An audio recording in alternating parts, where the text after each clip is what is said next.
تفسیر صافی، تالیف مفسر محمد بن مرتضی المعروف ملا فیض کاشانی، ترجمہ و تلخیص مولانا سید تلمیذ حسنین رضوی، شائع کردہ ادارہ نشر دانش نیو جرسی امریکہ۔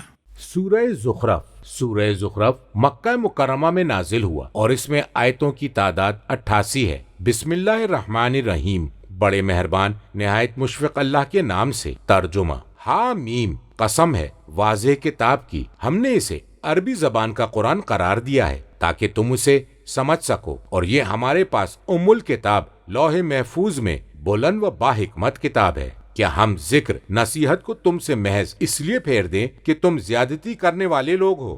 ہم نے اگلے لوگوں میں بارہا نبی بھیجے ہیں، اور جب بھی ان میں کوئی نبی آتا تھا وہ ہمیشہ اس کا مذاق اڑایا کرتے تھے۔ ہم نے تو ان سے زیادہ طاقتور لوگوں کو ہلاک کر دیا، اور پہلے لوگوں کی مثال گزر چکی ہے۔ اور اگر آپ ان سے دریافت کریں گے کہ آسمانوں اور زمین کو کس نے پیدا کیا ہے، تو وہ ضرور بے ضرور کہیں گے کہ انہیں بڑے طاقتور اور ذی علم ہستی نے خلق فرمایا ہے، جس نے تمہارے لیے زمین کو گہوارۂ استراحت بنایا اور اس میں تمہارے لیے راستے بنائے تاکہ تم منزل تک پہنچ جاؤ، اور جس نے آسمان سے خاص مقدار میں پانی نازل فرمایا، پھر ہم نے اس کے ذریعے مردہ شہر کو زندہ کر دیا۔ اسی طرح تم بھی زمین سے نکالے جاؤ گے، جس نے ہر اقسام کے جوڑے پیدا کیے اور تمہارے لیے کشتیاں اور چوپائے مہیا کیے جن پر تم سوار ہوتے ہو تاکہ تم ان کی پشت پر چڑھ بیٹھو، اور جب اس پر بیٹھ جاؤ تو اپنے رب کی نعمتوں کو یاد کرو اور کہو پاک ہے وہ جس نے ہمارے لیے ان چیزوں کو مسخر کر دیا، ورنہ ہم انہیں قابو میں نہیں لا سکتے تھے، اور یقیناً ہم اپنے پروردگار کی طرف لوٹ کر جائیں گے۔ مذکور آیت کا ترجمہ ہے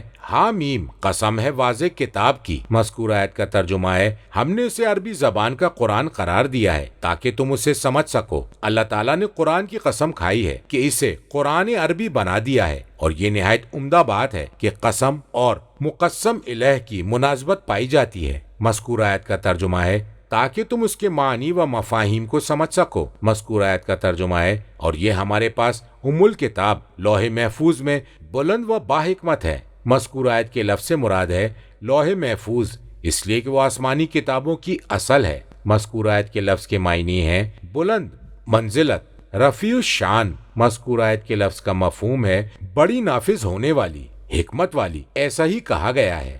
کتاب معانی میں امام صادق علیہ السلام سے مروی ہے کہ اس سے مراد امیر المومنین علیہ السلام ہے۔ فی ام الکتاب یعنی سورہ فاتحہ میں اس میں لکھا ہوا ہے اہدنا الصراط المستقیم، فرمایا صراط المستقیم سے مراد امیر المومنین علیہ السلام اور ان کی معرفت ہے، اور تفسیر قمی میں بھی اسی مفہوم کی روایت ملتی ہے۔ مذکور آیت کا ترجمہ ہے کیا ہم ذکر نصیحت کو تم سے محض اس لیے پھیر دیں کہ تم زیادتی کرنے والے لوگ ہو؟ کیا ہم تمہیں مہلت دے دیں تاکہ اس طرح ذکر کو تم سے پھیر دیں، اسے تم سے دور کر دیں اور اسے تمہارے سامنے پیش نہ کریں، محض اس وجہ سے کہ تم زیادتی کرنے والے لوگ ہو؟ تفسیر قمی میں ہے ہم تمہیں نظر انداز کر کے چھوڑ دیں، ہم تم پر رسول اللہ صلی اللہ علیہ وآلہ وسلم یا امام یا حجتوں کے ذریعے حجت پیش نہ کریں۔ مذکور آیت کا ترجمہ ہے ہم نے اگلے لوگوں میں بارہا نبی بھیجے ہیں۔ مذکور آیت کا ترجمہ ہے اور جب بھی ان میں کوئی نبی آتا وہ ہمیشہ اس کا مذاق اڑایا کرتے تھے۔ یہ رسول اللہ صلی اللہ علیہ وآلہ وسلم کی تسلی کے لیے کیا گیا جب ان کی قوم ان کا مذاق اڑا رہی تھی۔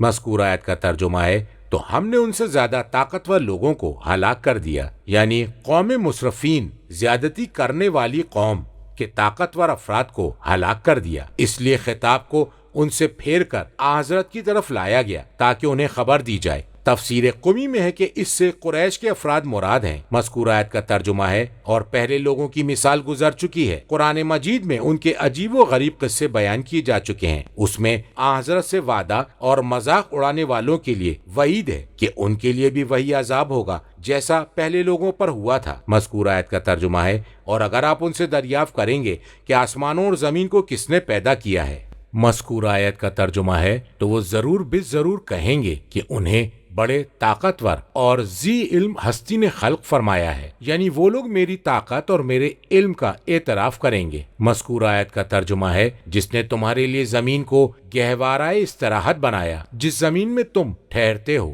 استراحت کرتے ہو۔ مذکور آیت کا ترجمہ ہے اور اس میں تمہارے لیے راستے بنائے جن پر تم چلتے ہو۔ مذکور آیت کا ترجمہ ہے تاکہ تم منزل تک پہنچ جاؤ، تاکہ تم اپنی منزل تک رسائی پالو، اپنے ہدف کو حاصل کر لو، اس میں غور و فکر کر کے صانع کی حکمت سے واقفیت حاصل کر لو۔ مذکور آیت کا ترجمہ ہے اور جس نے آسمان سے خاص مقدار میں پانی نازل فرمایا، اتنی مقدار میں کہ وہ فائدے مند ہو، نقصان دہ نہ ہو۔ مذکور آیت کا ترجمہ ہے پھر ہم نے اس کے ذریعے مردہ شہر کو زندہ کر دیا، ہم نے اس پانی کے ذریعے ایسی زمین کو حیات بخشی جس میں نباتات کا وجود نہ تھا۔ مذکور آیت کا ترجمہ ہے تم اسی طرح زمین سے نکالے جاؤ گے، اپنی اپنی قبروں سے نکل کر باہر آؤ گے۔ مذکور آیت کا ترجمہ ہے جس نے ہر اقسام و اصناف کی مخلوقات کو جوڑے جوڑے بنایا ہے۔ مذکور آیت کا ترجمہ ہے اور تمہارے لیے کشتیاں اور چوپائے مہیا کیے جن پر تم سوار ہو کر سمندروں اور خشکی میں سفر کرتے ہو۔ مذکور آیت کا ترجمہ ہے تاکہ تم ان کی پیٹھ پر چڑھ بیٹھو۔ مذکور آیت کا ترجمہ ہے جب اس پر اچھی طرح سوار ہو جاؤ تو پھر اپنے رب کی نعمت کو یاد کرو، یعنی تم اپنے دلوں میں نعمتوں کو دہراؤ، ان کا اعتراف کرتے ہوئے اور ان نعمتوں پر شکر خدا بجا لاتے ہوئے۔ مذکور آیت کا ترجمہ ہے اور کہو پاک ہے وہ جس نے ہمارے لیے ان چیزوں کو مسخر کر دیا، ورنہ ہم انہیں قابو میں نہیں لا سکتے تھے۔ مذکور آیت کا ترجمہ ہے اور ہم میں طاقت نہ تھی کہ انہیں قابو میں رکھتے، نہ ہم اونٹ کو قابو میں رکھ سکتے تھے اور نہ ہی کشتی ہمارے قابو میں ہوتی، اور اگر اللہ نے ہمارے لیے مسخر نہ کر دیا ہوتا تو سمندر بھی ہمارے قابو سے باہر ہوتا۔ مذکور آیت کا ترجمہ ہے اور یقیناً ہم اپنے پروردگار کی طرف لوٹ کر جائیں گے۔ مذکور آیت کے الفاظ سے مراد راجعون، پلٹ کر جائیں گے۔ اس کو سواری سے اس لیے متصل کیا ہے کہ سواری کا مقصد ایک جگہ سے دوسری جگہ لے جانا ہے، اور سب سے بڑا انتقال اللہ تعالیٰ کی طرف پلٹ کر جانا ہے، یا اس لیے کہ یہ پر خطر ہوتا ہے، لہذا سوار کے لیے لازم ہے کہ اس سے غافل نہ ہو اور اللہ سے ملاقات کے لیے تیار ہو جائے۔ کتاب کافی میں امام رضا علیہ السلام سے روایت ہے کہ جب تم سواری کی پشت پر سوار ہو تو کہو الحمدللہ الذی سخر لنا ھذا۔ امام رضا علیہ السلام اپنے والد سے روایت کرتے ہیں کہ اگر تم خشکی کے سفر پر روانہ ہو تو کہو جو اللہ تعالیٰ نے فرمایا ہے، سبحان الذی سخر لنا۔ جب بھی کوئی بندہ اسے اونٹ یا کسی جانور پر سوار ہوتے وقت کہے گا تو اسے حکم الہی سے کسی مصیبت کا سامنا نہ ہوگا۔ ترجمہ: اس کے باوجود انہوں نے اس کے بندوں میں سے بعض کو اس کا جزو بنا ڈالا۔ بے شک انسان کھلا ناشکرا ہے، کیا اس نے مخلوقات میں سے اپنے لیے بیٹیاں منتخب کی اور تم کو بیٹوں سے نوازا، حالانکہ جب ان میں سے کسی کو اس کی بشارت دی جاتی ہے جس کی نسبت یہ خدا سے دیتے ہیں تو اس کا چہرہ سیاہ پڑ جاتا ہے اور وہ غم سے بھر جاتا ہے، یا وہ اولاد جسے زیورات میں پالا پوسا جاتا ہے اور وہ بحث و تمہیز کے موقع پر واضح طور سے اپنا مدعا بھی بیان نہیں کر سکتی، اور انہوں نے فرشتوں کو جو اللہ کے بندے ہیں عورتیں بنا دیا۔ کیا انہوں نے ان کی جسمانی ساخت کو دیکھا ہے؟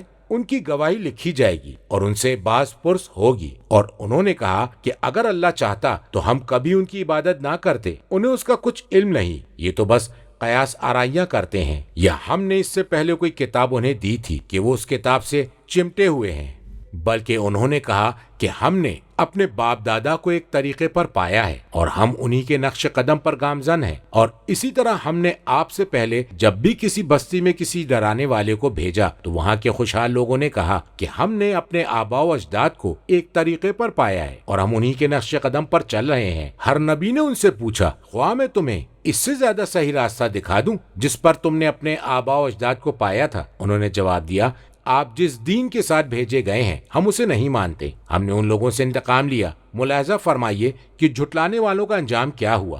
مذکور آیت کا ترجمہ ہے اس کے باوجود انہوں نے اس کے بندوں میں سے بعض کو اس کا جزو بنا ڈالا۔ کہا گیا ہے کہ یہ جملہ اللہ تعالیٰ کے اس مذکورہ قول سے متصل ہے، یعنی انہوں نے اس اعتراف کے بعد بھی اس کے بندوں میں سے اس کی اولاد بنا ڈالی، اور انہوں نے کہا فرشتے اللہ کی بیٹیاں ہیں۔ اسے جزو قرار دیا گیا اس لیے کہ اولاد والد کا حصہ اور جزو ہوتی ہے۔ تفسیر قمی میں ہے، مذکور آیت کا ترجمہ ہے اور اللہ کے لیے اس کے بندوں میں سے جزو بنا ڈالا۔ فرمایا کہ قریش نے کہا کہ فرشتے اللہ کی بیٹیاں ہیں۔ مذکور آیت کا ترجمہ ہے بے شک انسان کھلا ناشکرا ہے، یعنی وہ اعلانیہ کفران نعمت کر رہا ہے۔ مذکور آیت کا ترجمہ ہے کیا اس نے مخلوقات میں سے اپنے لیے بیٹیاں منتخب کی اور تم کو بیٹوں سے نوازا؟ لفظ میں حمزہ انکاری ہے، یعنی اس نے ایسا نہیں کیا، اور اس کے ذریعے ان کی عجیب و غریب بات کو بیان کرنا ہے کہ انہوں نے اسی پر بس نہ کی بلکہ اللہ کے لیے جزو بنا ڈالا، یہاں تک کہ اس کے لیے مخلوقات میں سے اسے جزو بنایا جو ان کے نزدیک خسیس اور معمولی ہے اور ہر چیز سے زیادہ ناپسندیدہ شے ہے کہ جب اس کی خوشخبری کسی کو سنائی جاتی ہے تو اس کا غم بڑھ جاتا ہے، جیسا کہ فرمایا۔ مذکور آیت کا ترجمہ ہے، حالانکہ جب ان میں سے کسی کو اس کی بشارت دی جاتی ہے جس کی نسبت یہ خدا سے دیتے ہیں اور جسے اللہ کے مشابہ قرار دیتے ہیں، اس لیے کہ ہر شے کی اولاد اس کے مشابہ اور اس کی جنس سے ہوتی ہے، مذکور آیت کا ترجمہ ہے، تو اس کا چہرہ سیاہ پڑ جاتا ہے اور وہ غم سے بھر جاتا ہے، تو اس کا چہرہ انتہائی سیاہ ہو جاتا ہے اس غم کے سبب جس سے وہ دوچار ہوتا ہے۔ مذکور آیت کے لفظ کا مفہوم ہے اس کا دل کرب سے بھر جاتا ہے۔ مذکور آیت کا ترجمہ ہے، یا وہ اولاد جسے زیورات میں پالا پوسا جاتا ہے اسے اللہ کا جزو بناتے ہیں، جسے زیب و زینت کے ساتھ پروان چڑھایا جاتا ہے، یعنی بیٹیاں۔ مذکور آیت کا ترجمہ ہے، اور وہ بحث و تمہیز کے موقع پر واضح طور سے اپنا مدعا بھی بیان نہیں کر سکتی۔ کہا جاتا ہے کہ جب کوئی عورت اپنے حق میں دلیل دیتی ہے تو وہ اس کے خلاف ہو جاتی ہے، اس لیے کہ وہ واضح طور سے اپنا مقصد بیان نہیں کر پاتی۔ مذکور آیت کا ترجمہ ہے، اور انہوں نے فرشتوں کو جو اللہ تعالیٰ کے بندے ہیں عورتیں بنا دیا۔ یہ دوسرا کفر ہے جو ان کی گفتار پر مشتمل ہے، جس کا الزام فرشتوں پر لگایا گیا، اور اللہ تعالیٰ نے ان فرشتوں کو تمام بندوں میں سب سے کامل اور مکرم و محترم قرار دیا ہے۔ مذکور آیت کا ترجمہ ہے، کیا انہوں نے ان کی جسمانی ساخت کو دیکھا ہے؟ جب اللہ نے ان فرشتوں کو خلق فرمایا تھا تو کیا وہ اس وقت موجود تھے اور انہوں نے فرشتوں کو عورتوں کی شکل میں دیکھا تھا؟ اس لیے کہ یہ بات تو صرف مشاہدے سے معلوم کی جا سکتی ہے، اور یہ در حقیقت ان کی جہالت کو واضح کرنا اور ان کی ہنسی اڑانا مقصود ہے۔ مذکور آیت کا ترجمہ ہے، ان کی گواہی لکھی جائے گی اور ان سے باز پرس ہوگی۔ انہوں نے فرشتوں کے خلاف جو گواہی دی کہ وہ صنف نسواں سے تعلق رکھتے ہیں، ہم اسے تحریر کر رہے ہیں، اور روز قیامت اس بارے میں ان سے باز پرس ہوگی۔ مذکور آیت کا ترجمہ ہے، اور انہوں نے کہا کہ اگر اللہ چاہتا تو ہم کبھی ان کی عبادت نہ کرتے، انہیں اس کا کچھ علم نہیں۔ مذکور آیت کا ترجمہ ہے، یہ تو بس قیاس آرائیاں کرتے ہیں۔ مذکور آیت کا ترجمہ ہے، یہ ہم نے اس سے پہلے کوئی کتاب انہیں دی تھی، یعنی قرآن سے پہلے ایسی کوئی کتاب انہیں دی تھی جو ان کے قول کی تصدیق کر رہی ہو۔ مذکور آیت کا ترجمہ ہے کہ وہ اس کتاب سے چمٹے ہوئے ہیں۔ مذکور آیت کا ترجمہ ہے، بلکہ انہوں نے کہا کہ ہم نے اسے باپ دادا کو ایک طریقے پر پایا ہے اور ہم انہی کے نقش قدم پر چل رہے ہیں، یعنی اس بارے میں ان کے پاس نہ تو عقلی دلیل ہے اور نہ ہی کسی روایات سے پتہ چلتا ہے، البتہ وہ اپنے جاہل آباء و اجداد کی تقلید میں اس طرف مائل ہوئے ہیں۔ مذکور آیت کے لفظ کا مطلب ہے وہ طریقہ جس پر وہ چل رہے ہیں۔ مذکور آیت کا ترجمہ ہے، اور اسی طرح ہم نے آپ سے پہلے جب بھی کسی بستی میں ڈرانے والے کو بھیجا تو وہاں کے خوشحال لوگوں نے کہا۔ مذکور آیت کا ترجمہ ہے کہ ہم نے اپنے آباء و اجداد کو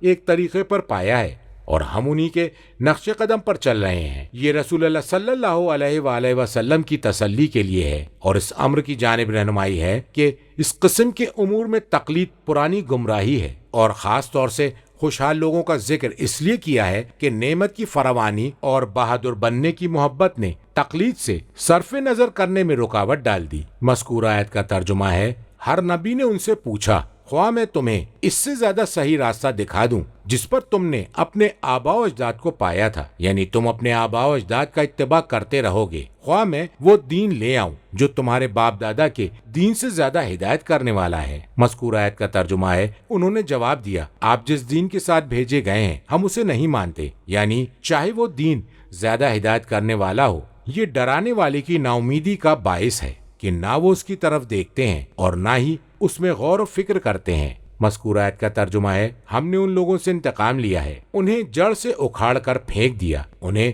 تباہ و برباد کر دیا۔ مذکور آیت کا ترجمہ ہے، ملاحظہ فرمائیے کہ جھٹلانے والوں کا انجام کیا ہوا، اے نبی آپ ان کی تکذیب جھٹلانے پر غمگین نہ ہوں۔ ترجمہ، یاد کیجیے جب ابراہیم نے اپنے مربی باپ اور اپنی قوم سے کہا تھا، یقیناً میں اس سے برات کا اظہار کرتا ہوں تم جس کی عبادت کرتے ہو سوائے اس ہستی کے جس نے مجھے پیدا کیا، اور وہی بہت جلد میری رہنمائی کرے گا، اور ہم نے اس پیغام کو ان کی نسل میں کلمہ باقیہ قرار دیا تاکہ وہ اللہ کی طرف رجوع کریں، بلکہ میں انہیں اور ان کے آباء و اجداد کو فائدہ پہنچاتا رہا یہاں تک کہ ان کے پاس حق آ گیا اور واضح ہدایت کرنے والا رسول آیا، اور جب ان کے پاس حق آیا تو انہوں نے کہا یہ تو جادو ہے اور ہم اس کا انکار کرتے ہیں، اور انہوں نے کہا آخری قرآن دونوں بستیوں میں سے کسی بڑے آدمی پر کیوں نہ اتارا گیا؟ کیا یہ لوگ آپ کے رب کی رحمت کو تقسیم کرتے ہیں؟ ایسا نہیں ہے، بلکہ ہم نے دنیاوی زندگی میں ان کے درمیان اسباب معیشت کی تقسیم کر دی ہے، اور ہم نے ہی بعض کو بعض پر درجات میں بلندی عطا کی ہے تاکہ وہ ایک دوسرے کو تابع بنا کر ان سے کام لیں، اور آپ کے پروردگار کی رحمت ان کی جمع کی ہوئی پونجی سے کہیں بہتر ہے۔ مذکورہ آیت کا ترجمہ ہے، یاد کیجئے جب ابراہیم نے اپنے مربی باپ سے اور اپنی قوم سے کہا تھا، اے نبی آپ وہ وقت یاد کیجئے جب ابراہیم نے یہ کہا تھا کہ انہوں نے کس طرح تقلید سے بیزاری کا اظہار کیا اور برہان دلیل و نبوت سے تمسک کیا، یا اگر تقلید کرنا ضروری ہو تو انہیں چاہیے کہ وہ ابراہیم کی تقلید کریں، اس لیے کہ وہ ان کے شریف ترین اجداد میں سے تھے۔ انہوں نے اپنے چچا آزر اور اپنی قوم والوں سے کہا تھا، مذکورہ آیت کا ترجمہ ہے، یقیناً میں اس سے برات کا اظہار کرتا ہوں تم جس کی عبادت کرتے ہو، میں تمہاری عبادت یا تمہارے معبود سے برات کرتا ہوں۔ مذکورہ آیت کا ترجمہ ہے، سوائے اس ہستی کے جس نے مجھے پیدا کیا ہے وہی میری رہنمائی کرے گا، یعنی ایک ہدایت کے بعد دوسری ہدایت کرتا رہے گا۔ مذکورہ آیت کا ترجمہ ہے، اور ہم نے اس پیغام کو ان کی نسل میں کلمہ باقیہ قرار دیا تاکہ وہ اللہ کی طرف رجوع کریں، اور کلمہ توحید کو ان کی ذریت میں کلمہ باقیہ قرار دیا، لہذا ان کی نسل میں ہمیشہ کوئی نہ کوئی موحد ضرور رہے گا، اور توحید باری ازاسما کی طرف دعوت دینے والا باقی رہے گا، اور وہ مخلوقات پر امام اور حجت بن کر رہے گا۔ ہو سکتا ہے توحید کو تسلیم کرنے والے کی دعا سے ان میں شرک کرنے والے صحیح راستے پر لوٹ آئیں۔ کتاب اکمال میں امام سجاد علیہ السلام سے مروی ہے، امام علیہ السلام نے فرمایا کہ یہ آیت ہمارے بارے میں نازل ہوئی ہے۔ مذکورہ آیت کا ترجمہ ہے، اور امامت کا سلسلہ امام حسین علیہ السلام کی ذریت میں قیامت تک باقی رہے گا۔ کتاب الشرائع میں امام باقر علیہ السلام، اور کتاب معانی مناقب اور مجموع البیان میں امام صادق علیہ السلام سے ایسی ہی روایت موجود ہے۔ کتاب احتجاج میں نبی اکرم سے خطبہ غدیر کے ذیل میں مروی ہے، اے لوگو قرآن تم سے تعارف کرا رہا ہے کہ علی کے بعد ائمہ ان کی اولاد میں سے ہوں، اور میں نے تمہیں پہچانوا دیا ہے کہ وہ سب کے سب مجھ سے ہیں اور میں ان سے ہوں، اس لیے کہ اللہ تعالیٰ فرما رہا ہے۔ مذکورہ آیت کا ترجمہ ہے، اور میں نے کہا تم ہرگز گمراہ نہیں ہوگے اگر تم نے دونوں کے ساتھ تمسک کیا۔ کتاب مناقب میں ہے، نبی اکرم صلی اللہ علیہ وآلہ وسلم سے اس آیت کے بارے میں سوال کیا گیا تو آپ نے فرمایا کہ امامت نسل حسین علیہ السلام میں جاری رہے گی، ان کی صلب سے 9 ائمہ ہوں گے جس میں اس امت کا مہدی بھی ہوگا۔ تفسیر قمی میں ہے، مذکورہ آیت کا ترجمہ ہے،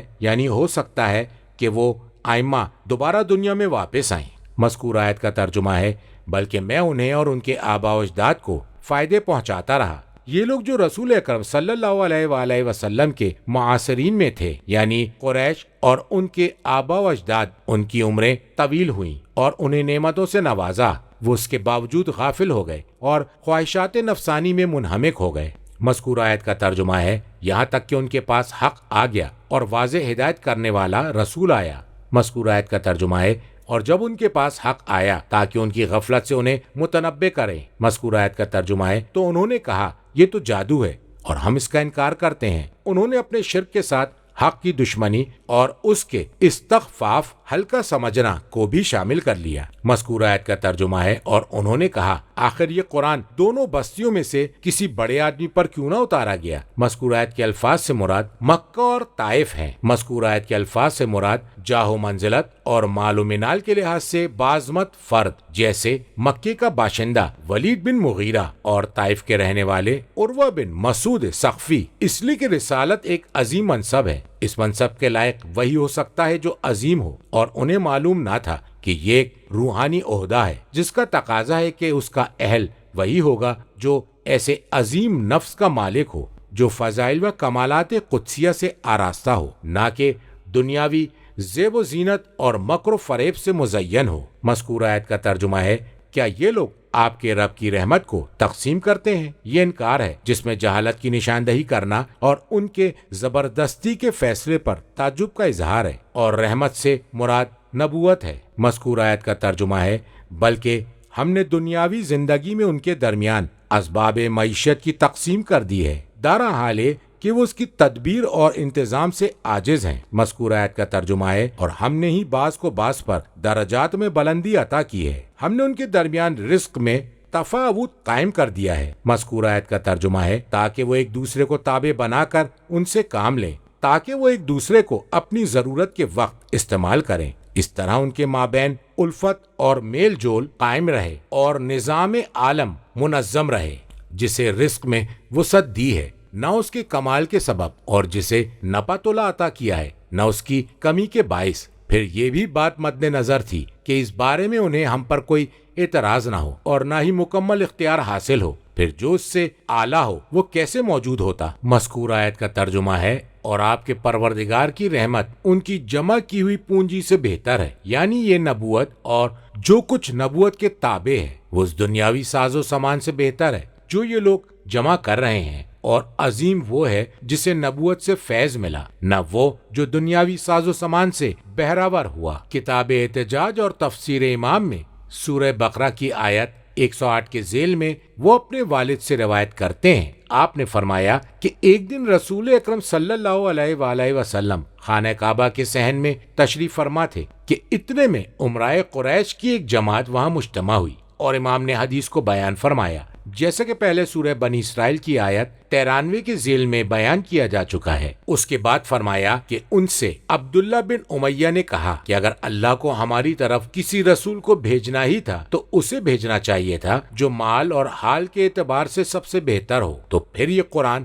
جس کے بارے میں آپ یہ سمجھا رہے ہیں اللہ نے اسے آپ پر نازل کیا ہے اور اس کے ساتھ آپ کو رسول بنا کر بھیجا ہے، وہ ان دو بستیوں کے کسی عظیم شخص پر نازل کیوں نہ ہوا؟ یا تو مکے میں ولید بن مغیرہ پر نازل ہوتا یا طائف میں عروہ بن مسعود ثقفی پر نازل ہوتا۔ پھر اس نے اور بھی بہت ساری باتیں بیان کی، یہاں تک کہ حضرت نے اس سے کہا جہاں تک تمہاری اس بات کا تعلق ہے۔ مذکور آیت کا ترجمہ ہے مکہ کے ولید بن مغیرہ اور طائف کے عروہ بن مسعود ثقفی تو اللہ مال دنیا کو عظیم نہیں سمجھتا جس طرح تم اس کی عظمت کے قائل ہو، اور اللہ کے نزدیک اس کی کوئی اہمیت نہیں ہے جیسی تمہارے نزدیک ہے۔ اگر دنیا اس کے نزدیک مچھر کے پر جتنی اہمیت بھی رکھتی تو وہ کسی کافر کو جو اس کا مخالف ہے اسے پانی کا ایک گھونٹ بھی نہ پلاتا، اور نہ ہی اللہ کی تقسیم تمہارے لیے ہوتی، بلکہ اللہ تو رحمتوں کا تقسیم کرنے والا ہے اور اپنے بندوں اور کنیزوں سے جو سلوک چاہتا ہے کرتا ہے، اور اللہ کسی سے خوفزدہ نہیں ہوتا جس طرح تم اپنے مال اور حال کے بارے میں خوفزدہ ہوتے ہو۔ تو تم نے نبوت کے لیے بھی اسے ضروری سمجھ لیا، اور نہ اللہ ان میں سے جو کسی کے مال اور حال سے تما رکھے جس طرح تم تما رکھتے ہو کہ اسے نبوت کے ساتھ مخصوص کر دے، اور نہ ہی ان میں سے ہے جو کسی سے کسی غرض سے محبت کرے جس طرح تم محبت کرتے ہو، تم اسے مقدم کر دیتے ہو جو مقدم ہونے کا مستحق نہیں، بلکہ اللہ کا معاملہ مبنی بر عدل ہوتا ہے، وہ دین میں بڑے مرتبے اور درجے والے کو ترجیح نہیں دیتا بلکہ اسے جو اطاعت میں افضل ہو اور اس کی خدمت میں سب سے زیادہ مستعد ہو، اور اسی طرح وہ دین میں بڑے مرتبے اور درجے والے کو مؤخر نہیں کرتا مگر اسے جو اطاعت میں بہت زیادہ سستی کرے۔ جو اس شان کا مالک ہو وہ نہ تو مال کو دیکھے گا اور نہ ہی حال کو، بلکہ یہ مال و حال تو اسی کا فضل و کرم ہے، اور اللہ کے اوپر کسی بندے کا کوئی ناگزیر ٹیکس نہیں ہے کہ اس سے کہا جائے کہ اگر تو نے کسی بندے کو مال کی دولت عطا کی ہے تو اسے نبوت بھی عطا فرما دے۔ کوئی شخص بھی اسے اس کے ارادے کے خلاف مجبور نہیں کر سکتا اور نہ ہی اس کے فضل و کرم کو لازم قرار دے سکتا ہے، اس لیے کہ اس نے پہلے ہی اپنی نعمت سے ہر ایک کو نواز رکھا ہے۔ اے عبداللہ، کیا تم نے نہیں دیکھا کہ اس نے کس طرح ایک شخص کو دولت مند بنایا لیکن اسے بدصورت بنا دیا، اور کس طرح ایک شخص کو حسن کی دولت سے مالا مال کیا لیکن اسے فقر و فاقے سے دوچار کر دیا، اور کیسے ایک شخص کو شرف بخشا لیکن فقر میں رکھا، اور کیسے کسی کو ثروت مند بنایا لیکن پستی میں رکھ چھوڑا۔ اس دولت مند کے لیے ممکن نہیں کہ یہ کہے کیوں نہ میری دولت کے ساتھ فلاں کے جمال کا اضافہ کر دے، اور نہ ہی کسی حسین کو یہ زیبا ہے کہ وہ کہے کیوں نہ میرے جمال کے ساتھ فلاں کے مال کو ملا دے، اور نہ ہی کسی شریف کے لیے یہ درست ہے کہ وہ کہے کہ کیوں نہ میرے شرف کے ساتھ فلاں کا مال مل جائے، اور نہ ہی کسی پست کے لیے ہو سکتا ہے کہ وہ کہے کیوں نہ میری پستی کے ساتھ فلاں کا شرف متصل ہو جائے۔ البتہ ہر فیصلہ اللہ کا ہے، وہ جس طرح چاہتا ہے تقسیم کرتا ہے، اور جو چاہتا ہے وہ کرتا ہے۔ وہ اپنے ہر کام میں حکمت کو ملحوظ رکھتا ہے، وہ اپنے اعمال میں لائق ستائش ہے، اور یہ اللہ کا قول ہے۔ اللہ تعالیٰ نے فرمایا ہے، مذکور آیت کا ترجمہ ہے، اے محمد کیا یہ لوگ آپ کے رب کی رحمت کو تقسیم کریں گے؟ مذکور آیت کا ترجمہ ہے، ہم نے دنیاوی زندگی میں ان کی معیشت کو تقسیم کر دیا، ہم میں سے بعض کو بعض کا محتاج بنایا ہے، یہ اس کے مال کا زیادہ ضرورت مند ہے اور وہ اس کی پونجی کا زیادہ محتاج ہے، اور یہ اس کی خدمت کے لیے ہے۔ تم دیکھتے ہو کہ بڑے بڑے بادشاہ اور سب سے بڑے ثروت مند بھی کسی نہ کسی انداز میں سب سے زیادہ فقر رکھنے والے کے محتاج ہوتے ہیں۔ جہاں تک سرمایہ ہے وہ فقیر کے پاس نہیں، اور جو خدمت درکار ہے وہ اس بادشاہ کو میسر نہیں کہ وہ اس سے مستغنی ہو جائے۔ جہاں تک باب علم و حکمت کا تقاضا ہے تو وہ بادشاہ محتاج ہے کہ وہ اس فقیر سے حاصل کرے، اور یہ فقیر دولت مند بادشاہ کے مال کا محتاج ہے، اور وہ بادشاہ اس فقیر کے علم اور رائے یا اس کی معرفت کا محتاج ہے۔ پھر بادشاہ کے لیے یہ ممکن نہیں کہ وہ کہے کیوں نہ میرے مال کے ساتھ اس محتاج کا علم شامل ہو گیا، اور نہ ہی وہ فقیر یہ کہنے میں حق بجانب ہے کہ کیوں نہ میری رائے اور میرا علم اور میں حکمتوں میں مختلف فنون میں جو تصرف کرتا ہوں وہ اس دولت مند بادشاہ کے مال کے ساتھ جمع ہو جائے۔ ترجمہ، اور اگر اندیشہ نہ ہوتا کہ سارے لوگ ایک ہی طریقے کے ہو جائیں گے تو ہم رحمان کے منکرین کے گھروں کی چھتیں اور ان کی سیڑھیاں جن سے وہ بالا خانوں پر چڑھتے ہیں سونے اور چاندی کے بنوا دیتے، اور ان کے گھروں کے دروازے اور ان کے تخت جن پر تکیے لگا کر بیٹھتے ہیں وہ بھی ایسے ہی ہوتے، اور طرح طرح کی آرائشیں، یہ سب کچھ متاع حیات دنیا ہے، اور آخرت آپ کے رب کے نزدیک صرف متقین کے لیے ہے۔ اور جو شخص ذکر رحمان سے پہلو تہی کرتا ہے تو ہم اس پر ایک شیطان کو مسلط کر دیتے ہیں جو اس کا ہم نشین ہوتا ہے، اور وہ شیاطین ان لوگوں کو راہ خدا سے باز رکھتے ہیں اور یہ سمجھتے ہیں کہ وہ راہ راست پر ہیں، یہاں تک کہ جب وہ قیامت کے دن ہمارے پاس آئے گا تو اپنے ساتھی شیطان سے کہے گا، اے کاش میرے اور تیرے درمیان مشرق و مغرب جتنا بعد ہوتا، تو کتنا برا ساتھی ثابت ہوا۔ اس وقت ان لوگوں سے کہا جائے گا، آج ہرگز تمہیں کسی قسم کا فائدہ پہنچنے والا نہیں ہے، جبکہ تم ظلم کر چکے، تم سب کے سب عذاب میں ایک دوسرے کے ساتھ شریک ہو۔ اے نبی، کیا آپ بہروں کو سنا سکتے ہیں یا اندھوں کو راستہ دکھا سکتے ہیں؟ اور اسے جو صریحی گمراہی میں پڑا ہوا ہے، اب ہمیں تو انہیں سزا دینی ہے، خواہ آپ کو ہم دنیا سے اٹھا لیں یا آپ کو وہ دکھا دیں جس کا ہم نے ان سے وعدہ کر رکھا ہے، بے شک ہم ان کے اوپر پوری قدرت رکھتے ہیں۔ مذکور آیت کا ترجمہ ہے، اگر یہ اندیشہ نہ ہوتا کہ سارے لوگ ایک ہی طریقے کے ہو جائیں گے، یعنی ایسا نہ ہوتا کہ وہ کفر کی طرف راغب ہو جائیں، جب وہ دیکھیں کہ کفار تو خوشحال اور مالا مال ہیں تو دنیا کی محبت میں وہ بھی ان کے گرد جمع ہو جاتے۔ مذکور آیت کا ترجمہ ہے، تو ہم رحمان کے منکرین کے گھروں کی چھتیں اور ان کی سیڑھیاں جن سے وہ بالا خانوں میں چڑھتے ہیں سونے اور چاندی کے بنوا دیتے۔ مذکور آیت کے الفاظ کے معنی ہیں سیڑھیاں۔ مذکور آیت کا ترجمہ ہے، اور ان کے گھروں کے دروازے اور ان کے تخت جن پر تکیے لگا کر بیٹھتے ہیں وہ بھی ایسے ہی ہوتے، یعنی دروازے اور تخت سب چاندی کے ہوتے۔ مذکور آیت کا ترجمہ ہے، اور طرح طرح کی آرائشیں۔ زخرف کے معنی ہے زینت۔ تفسیر قمی میں ہے کہ مذکور آیت کے الفاظ سے مراد ہے، تفسیر قمی میں ہے کہ مذکور آیت کا ترجمہ ہے یعنی ایک ہی طریقے اور راستے پر ہوتے ہیں۔ مذکور آیت کے لفظ سے مراد ہے وہ گھر جسے سونے سے آراستہ کیا جائے۔ امام صادق علیہ السلام سے مروی ہے کہ اگر اللہ کفار کے ساتھ ایسا کرتا تو کوئی بھی ایمان نہ لاتا، لیکن اللہ تعالیٰ نے مومنین میں اغنیا دولت مند اور کفار میں فقراء محتاج ضرورت مند بنائے ہیں، اور اسی نے مومنین میں فقراء اور کافرین میں غنیاں قرار دیے ہیں۔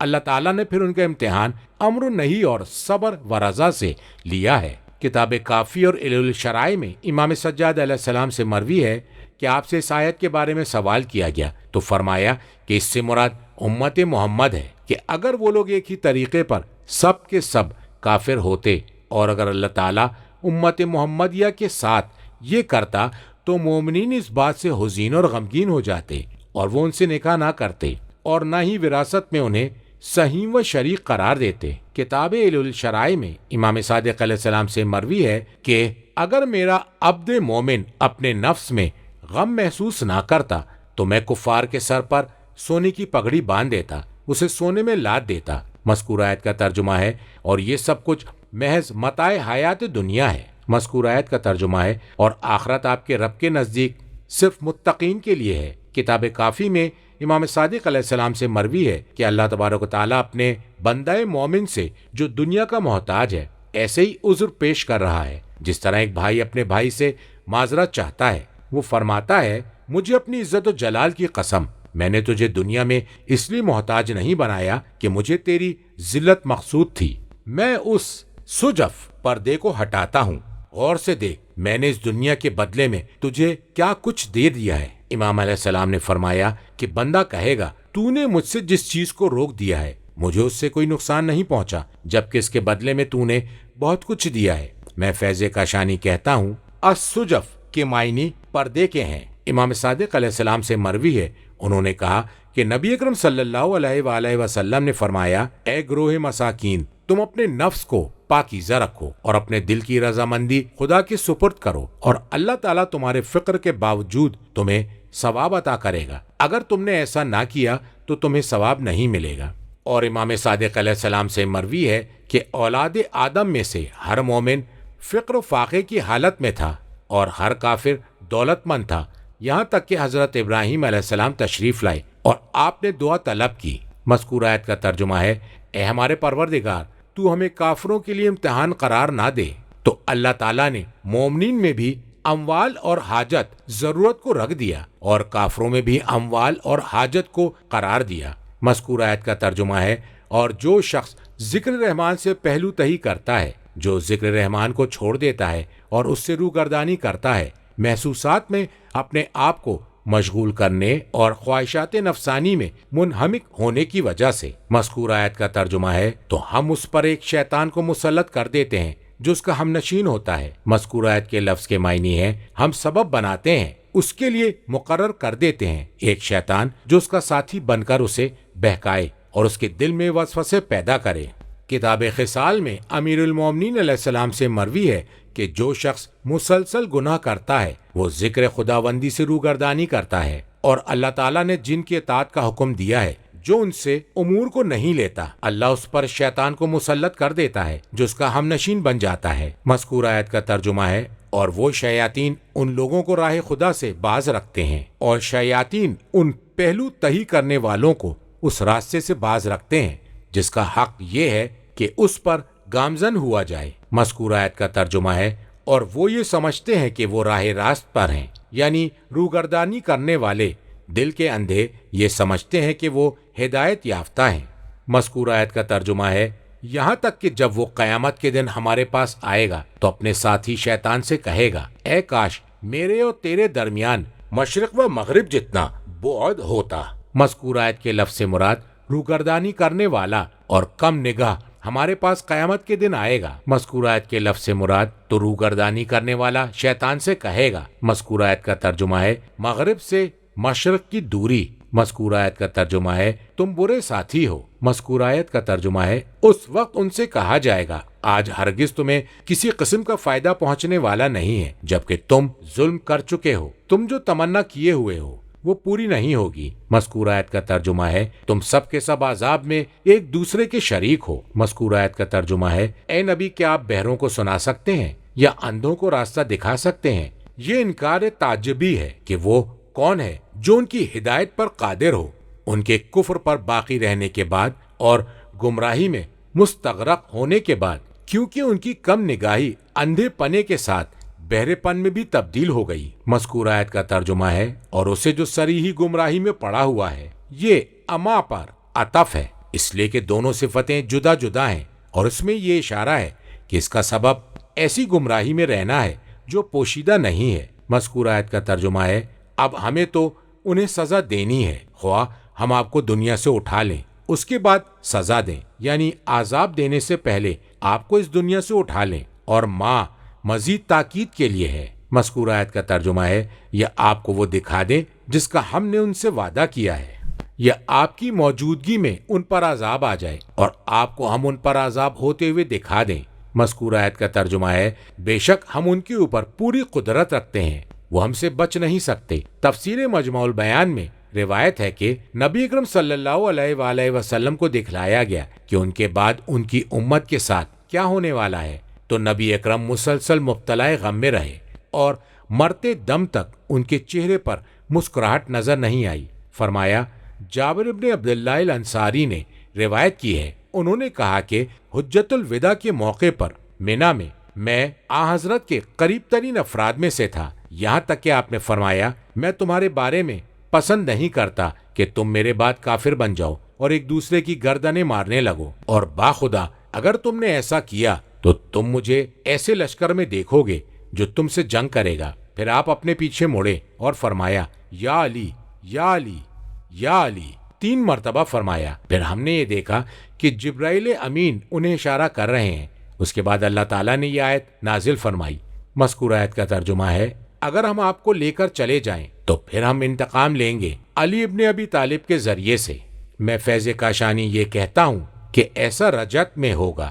تفسیر قمی میں امام صادق علیہ السلام سے مروی ہے، مذکورہ آیت کا ترجمہ ہے اے محمد اگر ہم آپ کو مکے سے مدینے لے جائیں گے تو ہم وہاں دوبارہ پلٹا کر لائیں گے اور ان سے علی ابن ابی طالب کے ذریعے سے انتقام لیں گے۔ اور اس سے پہلے اس مفہوم سے متعلق دیگر روایات سورہ مومنون کی آیت 94 کے ذیل میں گزر چکی ہیں۔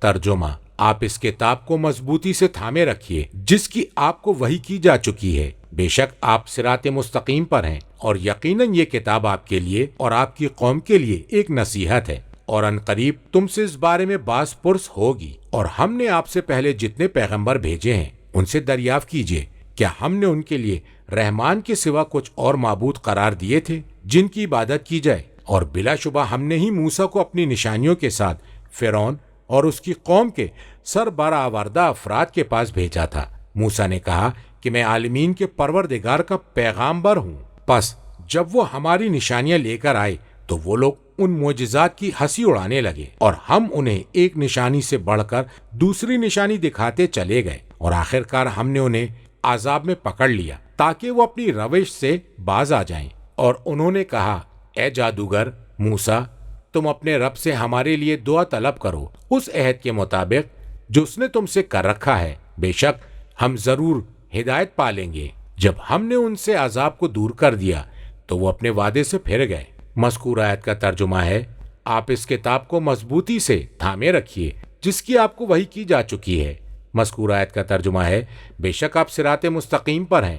تفسیر قمی میں امام باقر علیہ السلام سے مروی ہے آپ ولایت علی علیہ السلام پر ہیں اور علی صراط مستقیم ہے۔ مذکورہ آیت کا ترجمہ ہے اور یقیناً یہ کتاب آپ کے لیے اور آپ کی قوم کے لیے ایک نصیحت ہے، اور ان قریب تم سے اس بارے میں باز پرس ہوگی۔ کتاب کافی میں امام باقر علیہ السلام سے مروی ہے ہم ہی ان کی قوم ہیں اور ہم ہی سے سوال کیا جائے گا۔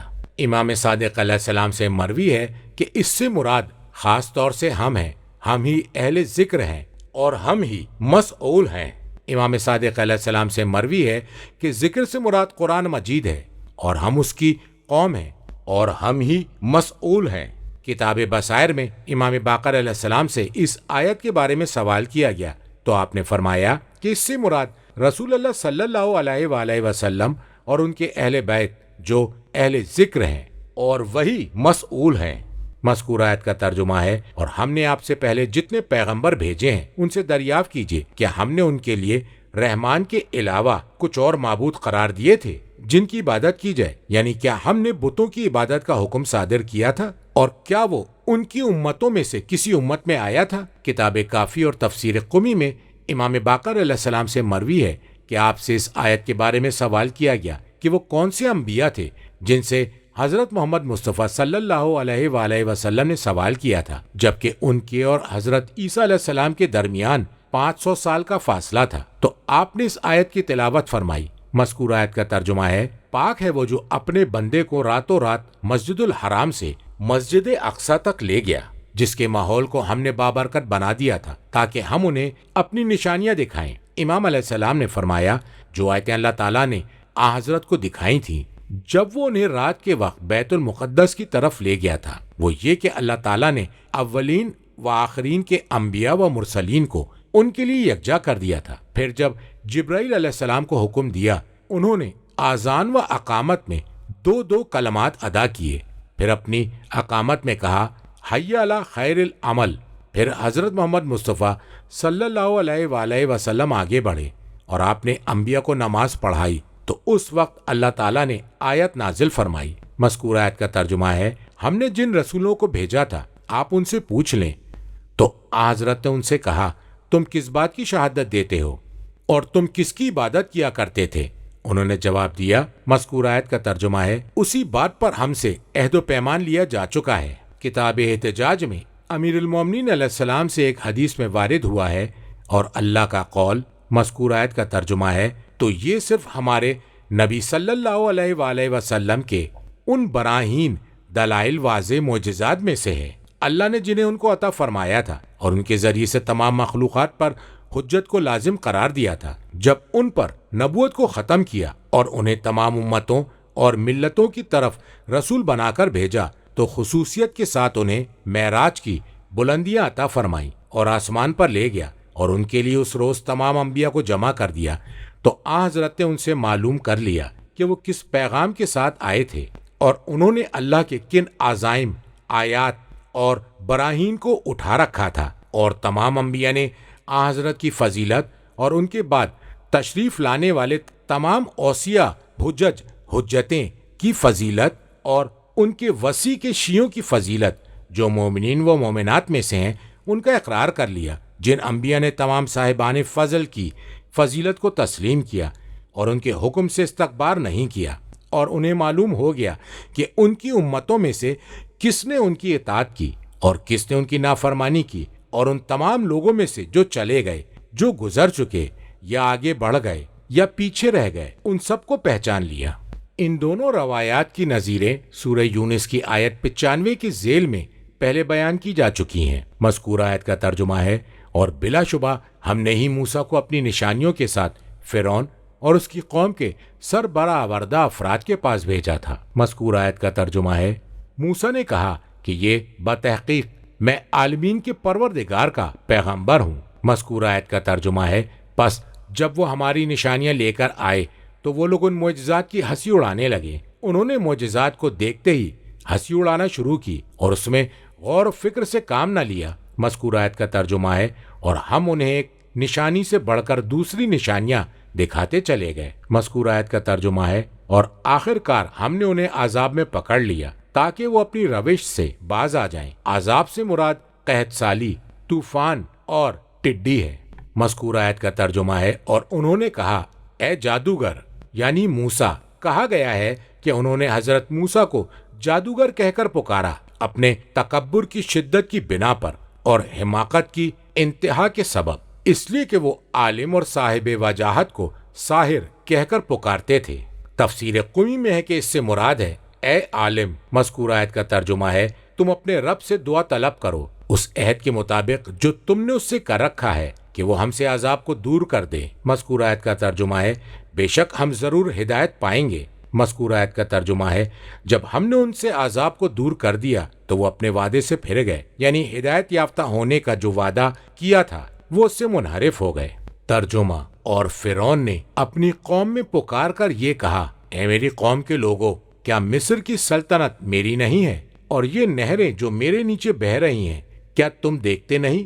سوچ کر بتاؤ، کیا میں اس شخص سے بہتر نہیں ہوں جو بے وقت ہے اور واضح طور سے بول بھی نہیں سکتا؟ اگر وہ بہتر ہے تو اس کے لیے سونے کے کنگن کیوں نہیں اتارے گئے، یا فرشتے اس کے ہم رکاب ہو کر کیوں نہیں آئے؟ آخرکار اس نے اپنی قوم کو سبک گردانا اور انہوں نے اس کی اطاعت کر لی۔ یہ تو فاسق قوم کے افراد تھے۔ آخرکار جب انہوں نے ہمارے غضب کو للکارا تو ہم نے ان سے انتقام لے لیا اور ان سب کو غرق کر ڈالا۔ پھر ہم نے انہیں پیش رو اور بعد میں آنے والوں کے لیے نشان عبرت بنا دیا۔ مذکور آیت کا ترجمہ ہے، اور فرعون نے اپنی قوم کو پکار کر یہ کہا ان کے اجتماع میں اور ان کے درمیان عذاب کے ٹل جانے کے بعد کہ ہو سکتا ہے کہ ان میں کچھ لوگ ایمان لے آئیں۔ مذکور آیت کا ترجمہ ہے، اے میری قوم کے لوگوں، کیا مصر کی سلطنت میری نہیں ہے اور یہ نہریں جو میرے نیچے بہہ رہی ہیں کیا تم دیکھتے نہیں؟